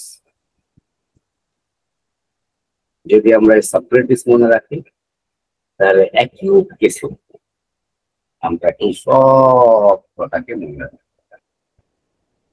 সক্রেটিস মনে রাখলেই হবে। সক্রেটিসকে তো আপনি সবাই, সুতরাং সক্রেটিসকে তো ভোলার কথা না, তাই না? সক্রেটিস আমাদের একজন ভালো অনুষদের আবহাওয়া। সক্রেটিসকে হিমলক দিয়ে হত্যা করা হয়েছে, যেটাকে বলে ক্রোনিয়াম ম্যাকুলেটাম, তাই না? অবকর আছো? আছি স্যার। ক্রোনিয়াম ম্যাকুলেটাম। ঘটনাটা কি ছিল? সক্রেটিসকে পেয়ালাতে করে হেমলক পান করতে দেওয়া হলো। পান করতে দেওয়ার পরে বলা হলো যে আপনি হাঁটেন। জল্লাদ বললো যে আপনি হাঁটেন, আমার বইয়ে উল্লেখ আছে হাঁটেন। তখন উনি হাঁটছেন, আর তখন জিজ্ঞেস করা হচ্ছে যে জল্লাদ জিজ্ঞেস করছে, পায়ে চিমটি কাটছে, আর জিজ্ঞেস করছে যে আপনি কি এখানে কোনো অনুভূতি পাচ্ছেন? সক্রেটিস বলছে যে না। আর একটু পরে উঠে বলছে এখানে অনুভূতি পাচ্ছেন? তখন সক্রেটিস উত্তর দিলেন যে যখন বিষ আমার হৃৎপিণ্ডে পর্যন্ত আসবে তখন আমি মৃত্যুবরণ করবে। যে একটা সময় উনি পড়ে গেলেন, যখন পড়ে গেলেন তখন ওনার শিষ্য ওনার মাথাটা কোলে নিয়ে কাঁদতে শুরু করলেন। তখন উনি বললেন যে শোনো, কুলোপিয়াস নামের একজন লোক আমার কাছে একটা মুরগির দাম পাবে, ওনাকে ওই মুরগির দামটা দিয়ে দিও। তো শিষ্য বললো যে আমার উপরে আমার প্রতি আপনারা কোন নির্দেশ আছে? তার আগেই মারা গেছে। এইটাতে আমরা একটা বিশেষ বিষয় প্রমাণ পাই, সেটা হচ্ছে যে ক্রোনিয়াম ম্যাকুলেটাম নিচ দিক থেকে আস্তে আস্তে উপর দিকে প্যারালাইসিস তৈরি করে, পক্ষাঘাতিক অবস্থা তৈরি করে নিচ থেকে উপর দিকে। 2 নাম্বার হলো যে মস্তিষ্ক স্বাভাবিক থাকে, মস্তিষ্ক এবং স্মৃতিশক্তি নষ্ট হয় না দুনিয়ায়। কিন্তু পক্ষাঘাতে আমরা কোনোদিন কোনিয়ামের কথা ভাবি না, কিন্তু এটা খুব গুরুত্বপূর্ণ একটা বিষয়, খুবই গুরুত্বপূর্ণ একটা বিষয়। এই জন্য ম্যাট্রিয়া মিডিয়া গুলো গভীর হয়ে পড়তে হবে। ম্যাট্রিয়া মেডিকা পড়ার পাশাপাশি ম্যাট্রিয়া মেডিকার যত পার্থক্য আছে সেই পার্থক্য গুলোকে আমাদেরকে জানতে হবে। দেখেন, নাক ফোটে, নাকে আঙ্গুল ঢোকায়, যদি আমরা শুধু এই ছোট্ট লক্ষণটাকে ধরি, এই ছোট্ট লক্ষণে অনেকগুলো ওষুধ আছে। তার মধ্যে নাকে আঙ্গুল ঢোকায়, বোরিং ফিঙ্গার, নাকের মধ্যে আঙ্গুল ঢোকায়, সিনা আছে, অ্যারামট্রিফাইলাম আছে, নেট্রাম ফসফোরিকাম আছে। কিন্তু না, এদের মধ্যে পার্থক্য আছে। দেখেন, অনেক চমৎকার চমৎকার পার্থক্য। 3 জনায় নাকে আঙ্গুল ঢোকায়, কিন্তু অ্যারামট্রিফাইলাম করে কি নাক ফোটে রক্তাক্ত করে ফেলে, এরা কিন্তু রক্তাক্ত করে না। সিনা শিশুদের জন্য উপযোগী বেশি, নেট্রাম ফসফোরিকাম কিন্তু বয়স্কদের জন্য বেশি উপযুক্ত। সিনা ঘ্যান ঘ্যান করে, বিরক্ত করে। অ্যারামট্রিফাইলাম নেট্রাম ফস কিন্তু এরকম না। কৃমি উপদ্রব সিনার সবসময় থাকে, অ্যারামট্রিফাইলামের থাকে না, নেট্রাম ফসফোরিকামের থাকে। সবসময় খাই করে, অ্যারামট্রিফাইলাম কিন্তু খাইতে চায় না, আর নেট্রাম ফসফোরিকামের পুরো স্বাভাবিক থাকে। এই যে পার্থক্য গুলো, সিনা মেরিটিমায় আপনার প্রচুর অ্যাসিডিটি থাকে, নেট্রাম ফসফোরিকাম টক, একদম টক, কিন্তু যেটা অ্যারামট্রিফাইলাম এবং সিনা কোনোটা থাকে। এই পার্থক্য গুলো ঠিক এভাবে করে বানাইতে হবে, এবং সেটা প্রয়োজন ছক করে বানাইতে হবে। ভালো খায় কিন্তু 3 দিন শুকায় থাকে। অ্যাব্রোটেনামের সাথে আমরা যদি পাই নিম্নাঙ্গের শীর্ণতা, সেই সাথে অ্যাব্রোটেনামের রাক্ষসের ক্ষুধা। ক্যালকেরিয়া কারবেও আছে, কিন্তু ক্যালকেরিয়া কি আছে, মাথা খুব ঘামে, সেই সাথে দুধ সহ্য হয় না। দুধ সহ্য হয় না যদি দেয়, সালফারের দুধ সহ্য হয় না, গ্লাইকোপোডিয়ামের দুধ সহ্য হয় না। হ্যাঁ, অনেক প্রয়োজনে এভাবে করে পড়তে হবে। কোষ্ঠকাঠিন্য, ক্যালকেরিয়াকার কোষ্ঠকাঠিন্যটাই ভালো থাকে, আর স্যানিকুলা এমনিতেই কোষ্ঠকাঠিন্য। এই কোষ্ঠকাঠিন্য আরো অনেকগুলো ওষুধ আছে, গ্লাইকোপোডিয়াম চাইলে সেরকম। ভ্রমণপ্রিয় টিউবারকুলিনামে আছে, এদিকে স্যানিকুলাতে আছে। হ্যাঁ, ঠোঁট লাল টিউবারকুলিনাম বভিনামে আছে, আবার লাইকোপোডিয়ামে আছে, আবার এদিকে হ্যাঁ এই দুটাতেই বেশি আছে, সালফারও আছে। সালফার, এই জন্য আমাদেরকে আসলে পড়তে হবে, এবং পড়ার বিকল্প নাই, পড়ার কোনো বিকল্প নেই। এটা হচ্ছে আলেকজান্ডার দ্য গ্রেট। আমি আমার আলোচনা শেষ পর্যায়ে চলে এসেছি। আলেকজান্ডার দ্য গ্রেট, একমাত্র আলেকজান্ডার নামের আগে দা শব্দটা, আলেকজান্ডার দা শব্দটা কোনো মানুষের ক্ষেত্রে প্রযোজ্য নয়। আলেকজান্ডার নিজেই 30 বছর বয়সে মারা গেছিল, 14 বছর বয়স থেকে যুদ্ধ শুরু করেছিল, 17 বছর শুধু যুদ্ধই করেছিল, 14 বছর থেকে 30 বছর শুরু করেছিল Alexander great philosopher. Are great ভাই, কারণ তিনি একদিন আলেকজান্ডার শুনলেন যে তার ওখানে একজন ব্যক্তি থাকে, সেই ব্যক্তির নাম ডায়োজেনিস। ডায়োজেনিস খুব ধনী মানুষ, কিন্তু খুব দরিদ্র অবস্থায় জীবনযাপন, চৌবাচ্চার মধ্যে শুয়ে থাকে, চৌবাচ্চার মধ্যে জীবনযাপন করে, খায় খুব কম। তো ডায়োজেনিসের কাছে আলেকজান্ডার গেলেন, যাওয়ার পর ডায়োজেনিস তখন রোদ পোহাচ্ছে, সকালবেলা রোদ পোহাচ্ছে, সূর্যকে আড়াল করে। তখন আলেকজান্ডার দ্য গ্রেট দাঁড়িয়ে বলছেন, তুমি আমাকে চাও, তোমার কি প্রয়োজন? তখন ডায়োজেনিস বলছেন, you can remove yourself from the samsara. তুমি সূর্য থেকে সরে যাও, stand aside to stop blocking the samsara. আমি অন্যভাবে বললাম, you can remove yourself from the society. আমার কাছ থেকে ওই টাকায় নিও না যেটা তুমি আমাকে দিতে পারো। মানে একটা দাম্ভিক লোক একটা লোকের সামনে দাঁড়িয়ে বলছে যে তুমি কি চাও আমার কাছে, তখন এটার উত্তরটা এরকমই হওয়া উচিত, তুমি আমাকে যেটা দিতে পারবা না সেটা তুমি আমার কাছ থেকে কেড়ে নিও। আমরা মানুষকে জীবন দিতে পারি না, যেটা দেওয়ার ক্ষমতা আমাদের আল্লাহ রাব্বুল আলামিন দেননি, সেটা হরণ করা, সেটা কেড়ে নেওয়ার অধিকার আমাদের নাই। আলেকজান্ডার চাইলেও সূর্য এনে দিতে পারবেন, সূর্যের রশ্মি এনে দিতে পারবে না। এটা কোনোদিন সম্ভব হয় না। আমরা চাইলেও মানুষকে কোনোদিন তার জীবন দান করতে পারবো। এই জন্য মানুষকে হত্যা করার অধিকার, মানুষকে কষ্ট দেওয়ার অধিকার, মানুষের ক্ষতি করার অধিকার আমাদের নাই। এই জন্য পড়তে হবে, পড়তে পড়তে পড়তে পড়তে পড়তে পড়তে নিজের জীবনটাকে শেষ করে দিতে হবে, তারপর পড়া থামানো যাবে না। অনেক অনেক ধন্যবাদ। অনেক অনেক